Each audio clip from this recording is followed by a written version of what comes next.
Yeah. We are CNP. Yeah. We are CNP. Hey. Hey. We show up early. We stay with the call. Feeding the future. Giving our all. Behind every tray is a purpose and plan. Serving our children hand in hand. Through every challenge we rise and lead. With heart, with hope, with what they need. We are CMP. Strong and steady. Called to serve, always ready. Empowering professionals every day. Partnering with experts all the way. Hey, we are CMP. This is our time. Leading with purpose, letting our light shine. Feeding the future faithfully. Together we stand. We are CNP. Compliance and care, community too. Building a system that helps us move through. Training and tools, connection and grace. Making a difference in every place. We are the leaders. Behind the scenes. Holding the standard. Keeping it clean. More than a job. This is a legacy. Nourishing children. Shaping destiny. Hey there, welcome to the CFP Compliance Operating System presentation. Today, we're going to talk about how strong programs turn monitoring expectations into daily operating habits. So what we're talking about today is all about systems and not about stress. So let's get started. So hi, I'm Alana Jones. I'm the CEO and founder of Off My Plate Food Program Consultants, and this is what I actually do. I don't teach compliance, but I do help programs build operating systems that make compliance easier to run, easier to teach, and also easier to sustain in their organizations. So let's start off with what is food program compliance. Compliance should be a term that you are familiar with, or you may call it something different. You might call it monitoring, you might call it audits. You may have a number of ways of describing it in your CACFP program, but the way I describe it is doing the right way every day. And so if you're here today and you're part of the CACFP program, I'm going to talk about that. But if you're also here and you operate an NSLP, National School Lunch Program, or a school breakfast program, this is going to be helpful to you as well. As you know, USDA programs are operated in schools, child cares, and community organizations. And today we're focusing in on child care, but some of the fundamentals are the same. So stick around. But today, what I'm going to talk about is from the viewpoint of doing the right things the right way every day. So this means following your child nutrition program requirements. It means your meals meet the meal pattern, your records are accurate, you're making sure that everything that you're doing on a daily basis can be verified by evidence. We're going to talk about that. What is the evidence? And at the end of the day, compliance is simply being consistent. Right? It's the way that you do things in your organization that makes sure that your end goal meets the requirements of the program. Okay. You have to do this in a way that you can prove. So that's what we're going to start with today. So why does compliance even matter? You know, it seemed like a silly program. Excuse me. So why does compliance even matter? Well, compliance matters because it can impact everything in your food program. When you stay compliant, you protect your funding. You protect the children that you serve by ensuring that they could get nutritious meals, by ensuring that the food that you provide is not just nutritious, but is safe, it's procured correctly. So staying in compliance protects the children that you serve. It builds trust with the families that you serve as well. They know that their children can always come and get a hot meal, or sometimes a cold. They know they can get a healthy meal from you. So it builds the trust there. It builds the trust with the organizations who service you, that being the state, the organizations that approve you for the program. When you stay in compliance, you build trust with them. They know that when they come into your organization, they're going to find the right information is available at the right time, and that they're going to find that you're doing things guidelines. And it ultimately keeps your program operating. If you are operating a child care, you know that we depend on this funding to be able to provide children with healthy food as part of our educational programs, as part of that early education. So we need to stay in compliance. when you don't have compliance in mind and it's not at the forethought of everything that you do, then you can end up in big trouble. That's like I like to call it, big trouble. So without compliance, you may have meals that just don't meet the guidelines, which can mean that those meals are disallowed. You can end up with findings. So today we're going to talk about the auditing process and what is a finding. That basically is they found something in your organization was out of compliance, result in financial loss. Think about it this way: if you're not completing bill counting forms correctly, accurately, then you can end up with financial loss. And then also, if you have disallowances or findings, that can result in financial loss as well. And then risk to the program in general. What would happen if an auditor came in and they found too many findings? Could that lead to corrective action? Could it lead to serious deficiency? Yes, the answer is yes. And that puts your program at risk. So again, compliance protects your full program. So I want to talk to you about what I call the compliance trap. And so let me give you a little scenario here. So this is something that I see all the time, the compliance trap. It sounds like this: we're doing our best, Alana, but if an auditor came in today, I'm not sure what they'll find. I'm not sure if we would pass. All these programs who are in this compliance trap, I look at them as reactive, meaning that they're always hustling from behind, always behind on their paperwork. They're always behind on their planning. Staff is not completely, okay. That's where we get to this idea of, is your program dependent on one person? As the director or the manager of your program or the person in charge, if you're the only person who understands the program fully, then you are a person who's probably in a compliance trap, because what happens on the day that you're not there? What happens on the day that the auditor shows up and your team isn't ready? Okay, trap. I also find that these programs are inconsistent. So month you have their menus done 2 weeks early. The next month is the day before the month starts. That's inconsistent. How you even get ready to buy groceries when you do that? So that's something I see as part of compliance trap as well. And when the reviews happen, or like a State Department requests information, if the State Department shows up, if a unannounced audit happens, these are the people who are scrambling. Okay, the people who are panicking. Okay, that's what we call the compliance trap, because you're really trapped. Trap is exactly what it sounds like. It's a place where you are in between a rock and a hard place. You're operating your organization, and you have a lot of responsibilities, but you're just stressed out. You're up at night worrying about your program. You're night worrying about, okay, an auditor walks in, or you say this month, whew, I made it, but paperwork that you filed, if you had to track it down, if you had to backtrack it, you know that it is not accurate. Okay, the compliance trap. So today I'm here to tell you, though, I'm here to give you a little bit of relief about this. One thing I want you to know, that this is not a people problem. Okay, it's not a people problem. And yes, we have people in our organization who sometimes don't do the right thing, sometimes are not the right fit. That's an HR problem. Okay. When I say this is not a people problem, I'm talking about this is not a just you problem. One thing that you have to understand is that a lot of people who are operating these programs are wearing multiple hats.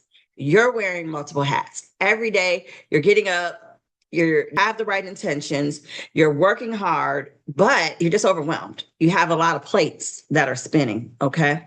This is not a people problem. It's not just a you problem. It's not just your staff problem, but what it is, a systems problem. Okay, if you stick with me, we're going to talk about what a system is. And system seems like it's a big, gigantic word, but it has to happen. Okay, have to be put into your organization that help you stay in compliance all the time. You have to have a team that has your back all the time, and you have to have a system that has your back all the time. That can only happen if you right now take the steps to build the systems, ensure that they work, and evaluate them. So let's get into it. Today, what actually happens if nothing changes in your organization? So let's be real about this. If nothing changes, and so many of you watching this presentation, some of you may not have any issues at all. Okay, kudos to you. Please tell us how you do it. Please share with us how you do it and make sure that you're sharing with your neighbors how you do it. Okay, there are some of us who have real issues in our food program. And so this is how you know what your issues are. The same issue pops up over and over and over again. So every month it's the same issue. Every month the meal counts in the pre-K classroom do not match the record of attendance. Okay. What happens if that doesn't change? What happens if when you do get an unannounced audit or a review, you keep feeling stressed out? What happens if that doesn't change? What happens if your staff don't have the tools that they need to be able to do their job? Your staff are confused. What happens if that never changes? What happens if these problems continue to repeat and now form habits in your staff? And now they have become the culture of what you do. What if nothing that ever changes? What if it never changes because you never take the time to change it by updating the system? What happens? So think about that for a minute. If you keep having these issues, if the reviews are stressful, if your staff stay confused, if your problems keep repeating, and you decide not to ever build a system, well, what happens is what we've already described. It's the compliance trap. You stay there and you put your program in jeopardy. So today we got to make a change. So today we're going to walk through how we can begin working on those changes. We may not get to the changes, but I have to tell you the process of how you can get to those changes, because you're more than capable of running this program, of building a team that can run this program, and also putting the tools and the procedures in place to make sure that it always stays in compliance. Okay. One of the tools that we're going to talk about today is the monitoring form. Okay. State may have a monitoring form. You may be using a USDA prototype. You may have made your own prototype. So what we're going to talk to is what should be on that monitoring form and what is it actually measure, what it actually measures, because that monitoring form is what measures your compliance. So let's talk through that. So that monitoring form checks to see, do you have a process for all the systems that operate in your child nutrition program? And there are some attributes of processes, okay? Process is going to be something that's defined. So it has to be defined.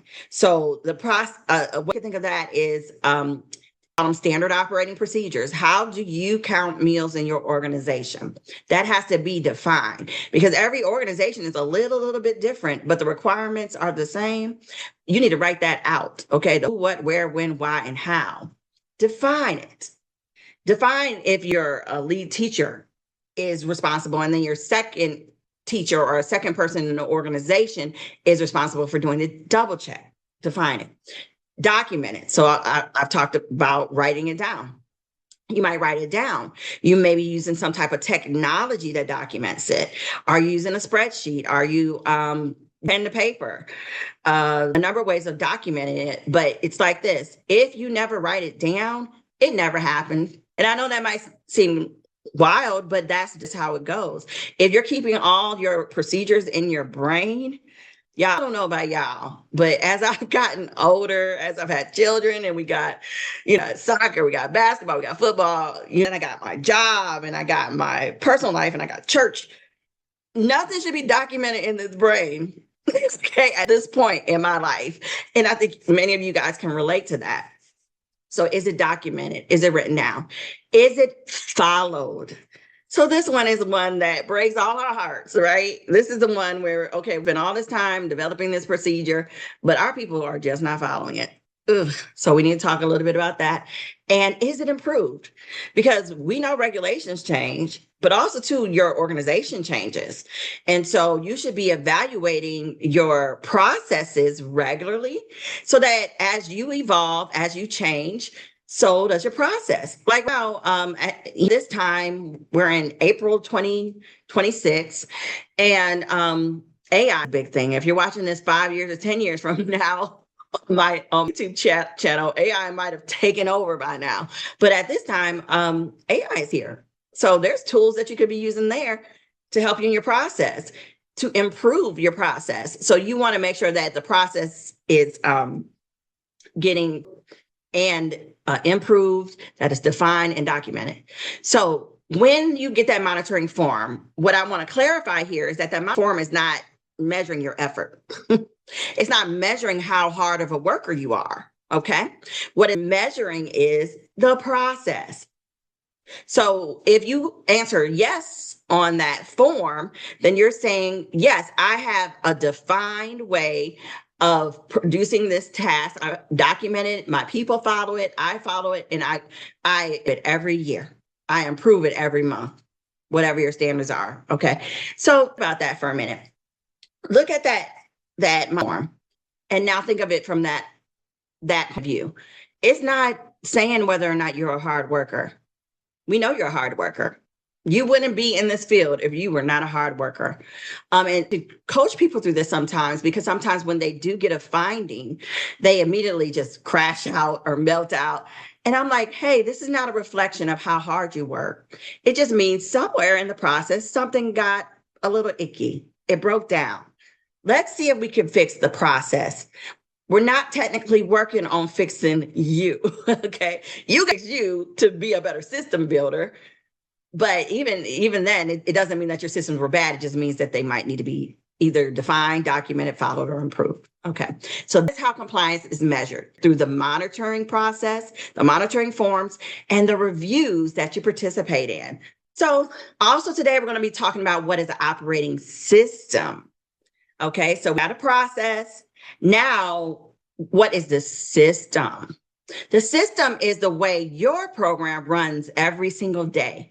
It defines how people get work done, who does it, so how it gets done, but who is responsible for it, when it happens, how is it checked or double checked, and how do you prove it? Like what's documentation, that evidence that shows that you completed that particular task process, okay?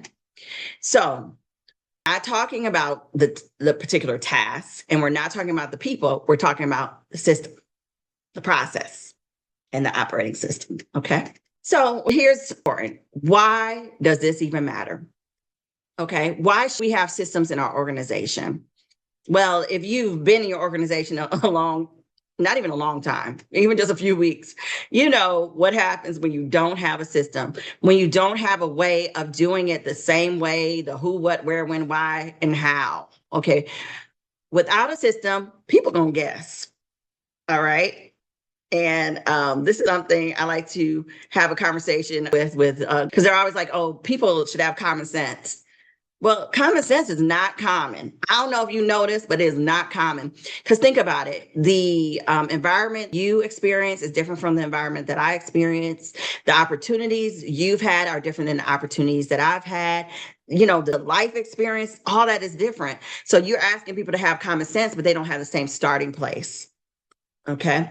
So you got to give them the system. You got to give them the end goals, you know, steps to get there if you want it to actually end up the person wanted to end up as. So without a system, people guess that work is inconsistent. So, you know, the spaghetti and all the kids love it. Shirley makes the spaghetti and nobody likes it. Okay. Well, the question we ask is, okay, what was system? You know, make spaghetti at my house might be different than how you make spaghetti at your house. But what the expectation is in our organization should be the same. It should be consistent. And if you haven't written down, in this case, a recipe, if you haven't written down the ingredients that you focus on and you source, if you haven't written down how much that should weigh and, you know, things, then you're going to get inconsistent products, okay? Inconsistent. And this is what shows up during the review. You know, you might notice on your production record that you don't have enough spaghetti in the recipe that you're saying that you're serving to 50 kids. You don't have enough pasta, okay?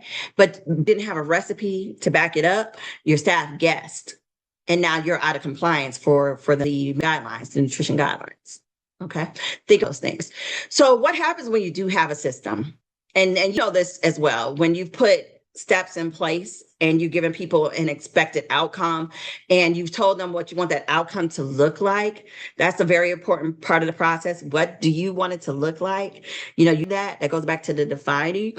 Sometimes the findings got to be pictures, y'all, written, visuals, tools, all that has to be a part of that because that makes the work much clearer. And your staff become confident. Now, Susie and Shirley, and I'm sure I forgot their names. When they make spaghetti, they know what the expectation is. They know what that spaghetti should look like. They know if they should, put the parsley on top or not. Because did the recipe call for that? If it didn't, then we don't need to be bringing that parsley. If we like it, then we need to add the parsley to the recipe. You see? And now compliance is consistent. All right. Strong programs don't rely on memory. They rely on the systems. Okay. And we've already had this discussion about our memory. Okay. So monitoring is not measuring your effort. Don't take it personal. The only thing I need you to take personal is that I need you to dedicate yourself to building this process and operating system, because this is what the monitoring form checks. Can you do it right every time and stay compliant? So let's take a few minutes to think about this. Have you ever felt like this? Have you ever felt like you were in that compliance trap? Like you're doing your best, but you weren't sure when the auditors came what they would find? Take a few minutes to think about that. If that's you, you don't have to raise your hand or anything. But I do want to again point out that's not a you problem. Many people feel the way that you feel, but it is a systems problem. So you guys are working hard. Your people are doing the best. But when the auditors show up and start asking questions, the things just don't line up. And I can't stress this enough. It's not because that you don't care. Okay. I can't stress that enough. You care a lot, but you have to build the system. So let's reframe compliance. Okay. We've talked a lot about it here in the first few minutes, but I don't want you to, of compliance all the time, because that is not the task. That is the end goal. But the compliance is actually a result of the process. So let me break this down for you. If you have a correct daily process, which is your system of operations, then you're going to automatically be compliant. The problem is inside of that system, if anything breaks, then that leads to non-compliance. That's why our focus can't be necessarily on compliance. Our focus has to be on the process. Do you have a process? So this is where we see most audit findings, most breakdowns. The process is unclear. People just don't know what to do. They don't know what to do, when to do it, how to do it. That results in inconsistent documentation and results. And then is another breakdown. Okay. And then it also comes from lack of ownership. So, think about something like food safety. The truck comes, they deliver, they don't put it in the freezer, they sit it on the outside of the freezer. Whose responsibility is that to get it inside the freezer and keep the food safe? That's a process. What happens when the day deliveries come in, or that? That needs to be written down. And it doesn't have to technically be written down by the name of the person. It could just be written down by the role. Maybe if deliveries happen every Monday, the cook is responsible from getting that delivery from, that the delivery person drops it off to cooler to freezer to dry storage and getting it marked for the day with dates, make that is safe, practicing first in, first. Somebody in the organization has to be responsible. And again, I'm going to emphasize that it can't always be the person who's the leader. Sometimes that task has to be delegated, the person wearing multiple hats. So just a little sidestep there, but who owns it? Okay. And then one of the other breakdowns we see is delayed review of like your documentation. So like for your meal count, she should be completed at the point of service. However, if you're waiting several hours or waiting to the next day, you're number one, out of compliance, but also two, you're back into that space of memory. You're not following a system or process. So it's going to lead to this habit and this culture that's going to continuously keep your program breaking down and keep you in that compliance trap, in that stressful place. So what part of CACFP feels harder than it should? So this is another moment to think about it. I'm talking, are there some problems that have, to mind? And you're like, oh yeah, that's all the time. Or like, oh man, I really need to go over this with my cook. you know, things that feel hard. People say, oh, there's a lot of paperwork. These are the things that we want to start building systems around. And really, those first one or two things are things I want you to focus on for the rest of the conversation so that we kind of how we build that system. So again, the monitoring form is not your problem. The auditor walking in the door is not the problem. Self-monitoring, if you have a program where you monitor other, you're the sponsor and you have to monitor the site, they're not the problem. Those experiences, those forms, they're simply a mirror. Okay, they're back to you. They want to know, can you do this the same way every time without guessing? Because if you can do this task the same way every time, getting the same results, then you are going to remain in compliance and you're going to be able to say yes to that question. So your form that you receive, that monitoring form, is simply your systems report card. And if you're getting a failure on that in an extensive way, then it's time to build some systems and start working on those problems and making it a priority. On the form, when you say yes, so when you mark a check and you say, yes, we're doing that, I want you to really think about it. Is there a written process that's defined and documented, followed, and evaluated? Is there a person or a role that's in charge of it? Is there a double check? Yeah, the double check is so important. Even if you're an organization that's very small, it's very important that you get double check because human error is happening all the time. And it's so easy.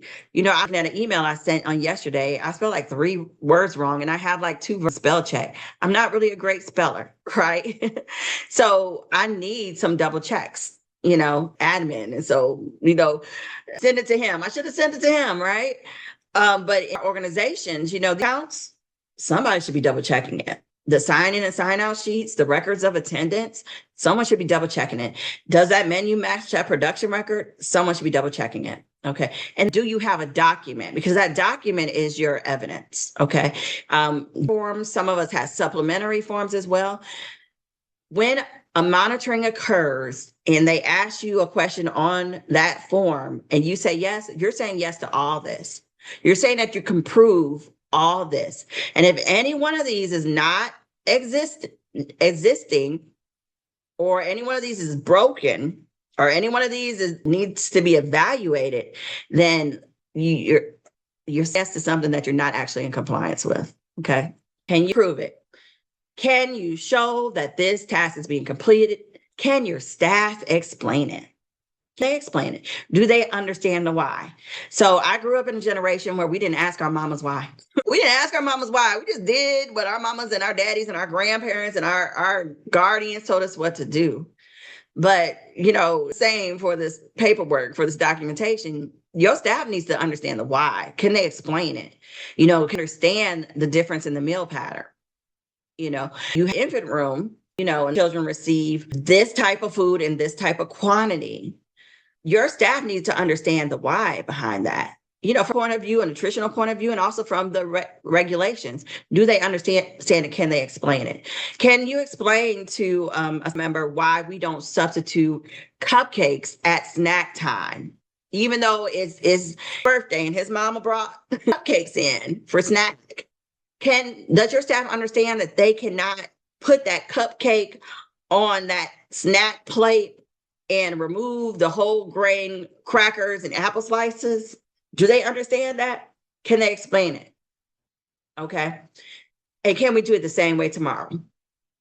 Can you prove it? If not, then you don't have a system yet. And that's okay, because we're going to walk through how we develop that. So we talked a little bit about a couple of examples, but let's talk about meal counts.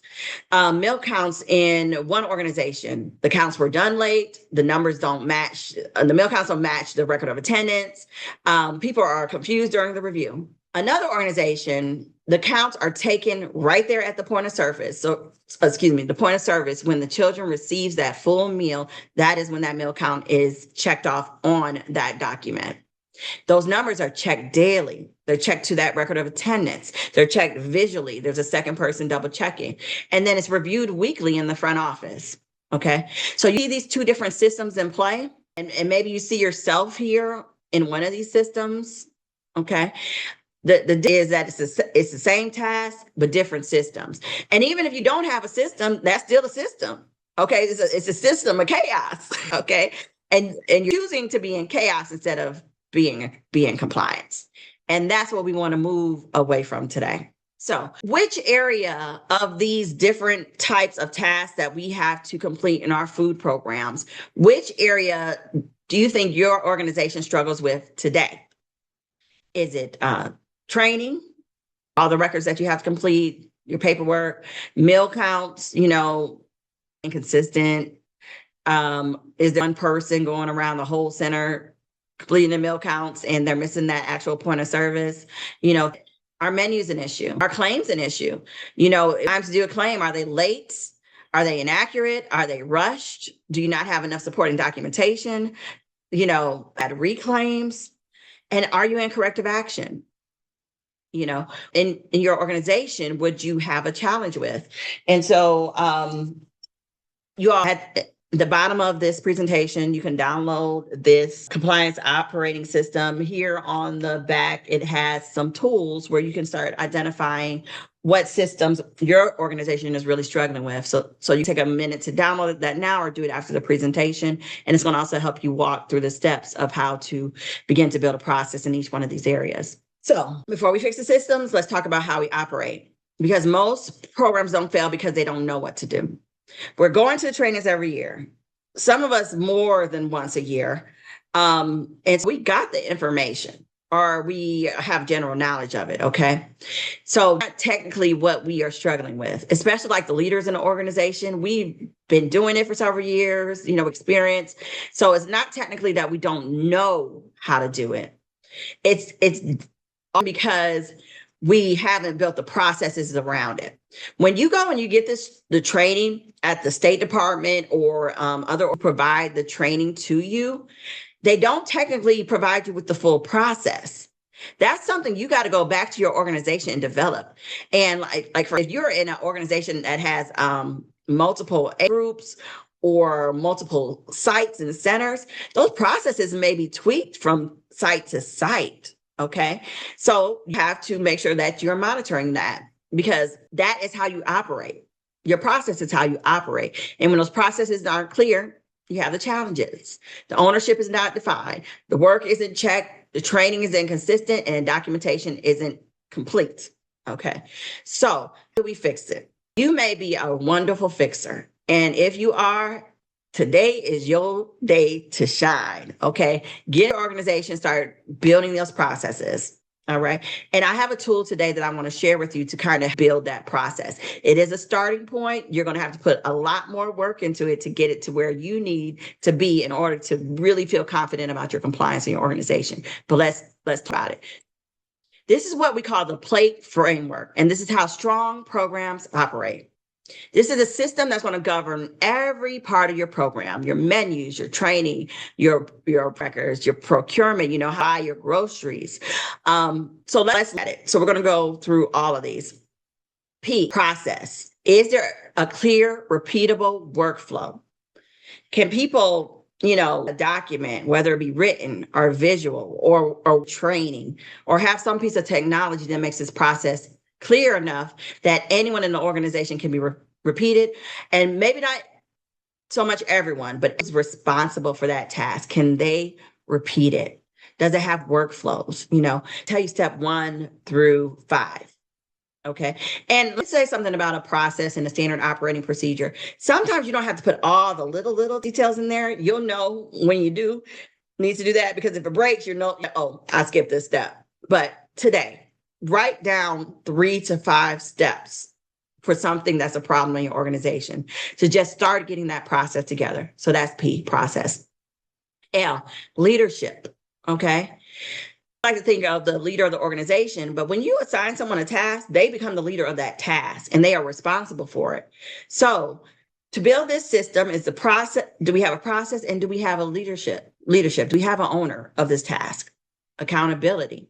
Once this is in place and we know who's responsible for it, how that work checked consistently? All right. So you have a piece of technology checking it. Like for instance, you have a spreadsheet that checks your meal counts. Okay. Like you do it by hand as your first check, but maybe your oops, my alarm going off here. But maybe your second check is the technology, or your second check is a second person. All right. Accountability, training. Staff know how to do it. Okay. And how you really check them for understanding. I've made this mistake in my organization. I've sent my folk to training and I'm like, okay, they went to training, they're good. Not always does that work. A lot of times they go to the training, they get the know-how, but we have to talk about what it looks like to execute in our organization. That's training as well. You know, I was at an organization one time where one of the classes was across the campus, right? And so, to work out transportation. That's how far it was. They had to work out some type of transportation on a cart, in a van, so another part of the training experience. They do the same tasks that the other classrooms could do. So are your staff trained? Do they know how to do it? And are you really measuring for their understanding? And then evidence. Evidence, the reports that are at the end of the day. Accurate? Do they prove that you planned this menu correctly, that it's in compliance, that you served it, you prepared it, and it accounted for, evidence that you actually completed this task? That's the play framework. So when we're talking about building your if any one of these is like you don't have a process, you don't have anyone who owns it, you don't have accountability, you don't train, and you don't have any evidence, then the system's going to break. And so for some of you, you're thinking, okay, I have a system, but it's still not working. Which one of these is off? So in your handout, and your handout might look a little different than the one that I have here, but it's a section for your systems and it's got a section for your plate framework. And you could begin to start kind of these different systems, okay? And you kind of each one of these, what we need to focus in on first. Is it menu? Is it staff training? Pick one and let's kind of that as we go. All right, let's talk about the P in the plate.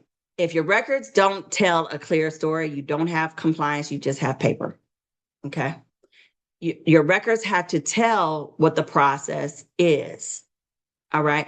And it's more than just paperwork every day. If you're just going through the motions of filling out paperwork and you don't understand what that process is, you don't understand what the end goal is, then you just got paperwork. If you don't know what those numbers mean, if your staff don't know what those numbers mean, it's just paper. Menus. Okay, so let's talk about the system of compliance, okay? If your records don't tell a clear story, you don't have compliance. That is the point of the records. The records should take you from the beginning of the process all the way to the end of the process. That's the point of the record. So let's kind of food, food or procuring food, shopping. Your receipt is itemized. It tells you what you purchased and how much. Then you have a production record that shows, were cooked in what amount, what recipe you used, was it CN labeled, how much was served and what quantity. All right. Those are records that tell the story of that food. You then have the meal count that shows how many meals were served. That production record in some cases might then tell you what you did with the leftovers. All right. Those records are telling the story of compliance. Meal counts tell the story of how many meals were served that day, how many students were in attendance. Do you have more served than students in attendance? Well, that's accurate paperwork, and someone should catch that, and someone should research that. But your records should tell the story, okay? Because if you don't have compliance, then you just have paper sitting around. Systems of menus. You shouldn't be guessing during meal service. Your cook should be prepared to prepare the items on the menu. If any menu changes, that should be clear. It should be cleared on the menu. It should be recorded again on the production record. You know, no one's guessing. And your menu should be ready before your meal service. Okay. If you're completing your menu at the same time you're shopping, at the same time you go right to prepare it, you're putting yourself under stress. So try to have those menus done earlier. Put a cycle menu in place. And if you want more information on cycle menu, I can give you more information on that. But a cycle menu is one of your best tools. When I work with organizations, I actually plan our menu out for the entire year. Okay. And just go in there and tweak. That's all we do every month. We go back in, we add holidays, we add special occasions, we tools to their menus. But that menu is planned for the whole year. That menu is compliant for the whole year. It includes all the days that they're closed because you don't want your staff guessing. Okay. Let's talk about the delivery of food. Do you have a process for that? Do you know who's going shopping, when they're going to pick it up, or when it's going to be delivered? Do you understand if it's being delivered safe? Is it being stored properly? Is it being, processed? And procurement should support your menu process, okay? Because some start before the food ever arrives. All right. So we've experienced this with milk before, right? You order 1% milk and they deliver you a whole bunch of whole milk. Have you ever had that happen or vice versa? And so now you have to have a process in place of how we're going to get the correct milk into the organization. Well, if you had a procurement process in place where that food was delivered a few days before it was needed, menu was planned, then that problem might not be a problem for you. And then let's talk about like our numbers. Okay. So your financials match. All right. Does your claim match the meals that you expected it to match? Do your meal count numbers match? Your numbers say again that about we served more meals than students were in attendance. Okay, there's an error somewhere. Something's off. The error is not problematic, especially if you catch it that day, because usually you can do a little research and figure out, oh, we just had a miscount here, or someone was home during the day and they got marked, and then you just go back and retrain your people who are doing meal counts. But ask yourself, do your numbers match? And then this is important. If one person leaves and everything breaks, how many of us who have had that really, really employee who you want to just keep on your team forever, and that employee retires, or they move on to another job, or they, or the military? I mean, so things happen in my organization where great employees just move on. Okay. And those great employees take what we call equity with them. So they made the best spaghetti in the whole organization and no one knows how they did it. Oh, that's because there was no system. If that person would have just written down, add a little bit of margarine to the pasta before they add the sauce, we would all know how to make the same great spaghetti. But if one person leaves and everything breaks, you don't have a system. Auditing. You shouldn't be getting ready when an auditor walks through your door, or you get a call from the State Department, they want some of your documentation, or you get a call from your director. You should already be ready.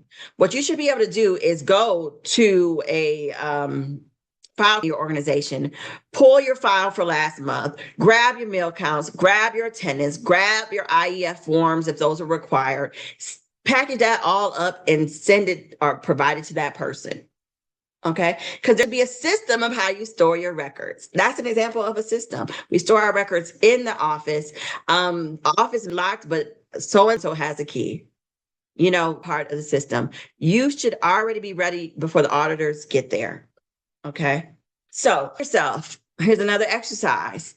Which system would make your life easier if it was fixed? So take a moment to think about that. All right. You may have thought about 23 things that would be helpful if they were fixed. And I'm not just talking about a food program. I'm just talking about life in general. Okay. But let's start by fixing everything. Yes, compliance is an emergency. Yes, it is. Being in compliance is certainly an emergency, but we only have so much capacity. So what I like to think about is what is the one system that I can fix that breaks the most, that if I fixed it, my stress level would go down, and it also would fix other systems. Often if you fix one thing, it strengthens another thing. Think of a system that you don't feel confident about right now. So when you submit that claim every month, you're not quite sure if that was quite right. Think about that. And let's focus in on that system. And so in your handbook, you have your reframe core questions, and there's a yes system check, there's a break, how to build your system, 6 systems, start small, transformation, all that good stuff is there in your handbook, okay, that I provided to you here. And you can begin working on that system. And I want you to take a few minutes to work through those questions and then back, okay? So I hope you've done that. And if you have, this is what a strong program looks like. And this is you from now, this is you 30 days from now, this is you 90 days from now. And an auditor walks in, okay? And you're calm during that review. It doesn't mean that you're not a little triggered, because we don't like other people in our organizations. Just the nature of the beast. We don't want other people all up in our business, okay? Hey, happens. It's real life, right? But you're calm.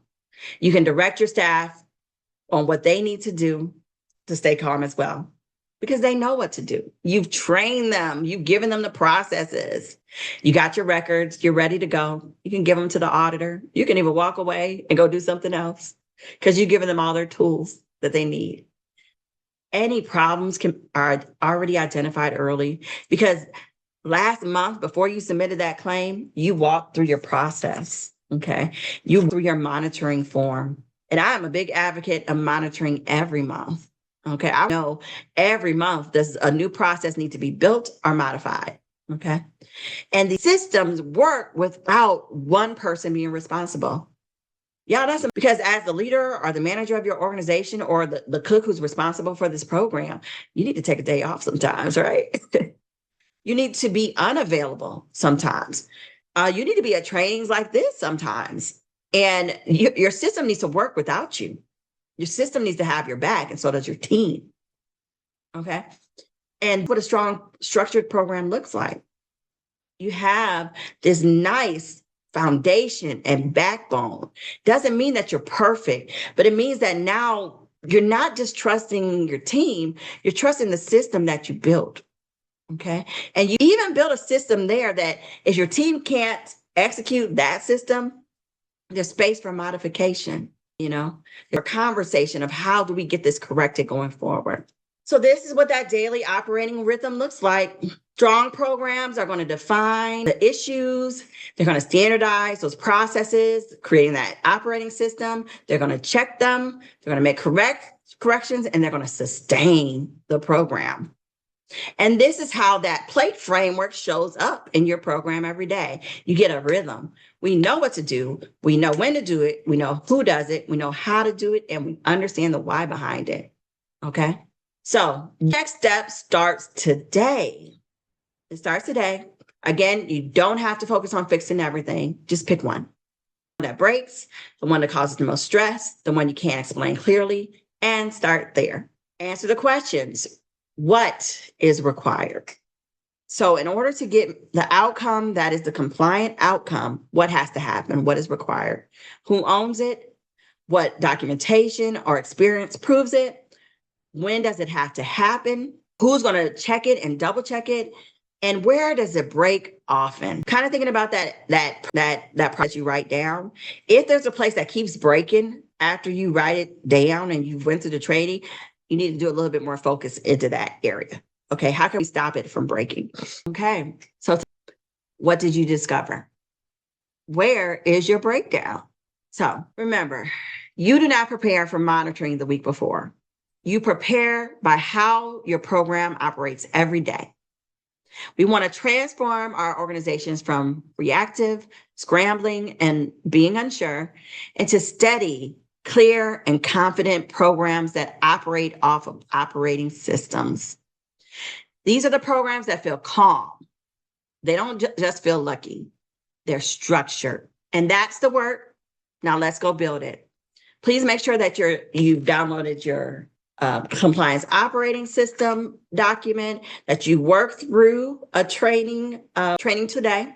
Please make sure that you downloaded your operating system document, that you work through a problem today, begin working on your transformation. And if you need additional assistance, that's what me and my team is here for. Okay. We are here to walk you through this process because what would this process look like to you if it was done with you? If you had experts who would come in and help you build this process and help you tweak it.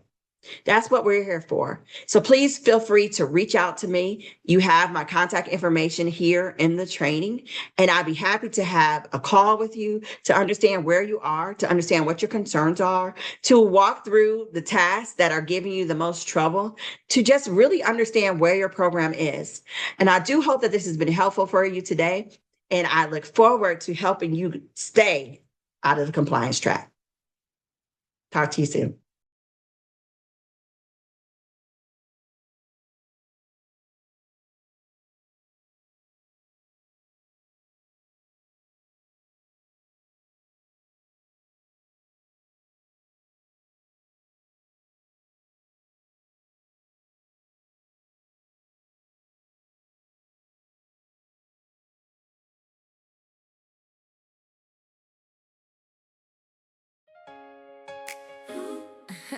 Yeah. We are CNP. Yeah. We are CNP. Hey. Hey. We show up early. We stay with the call.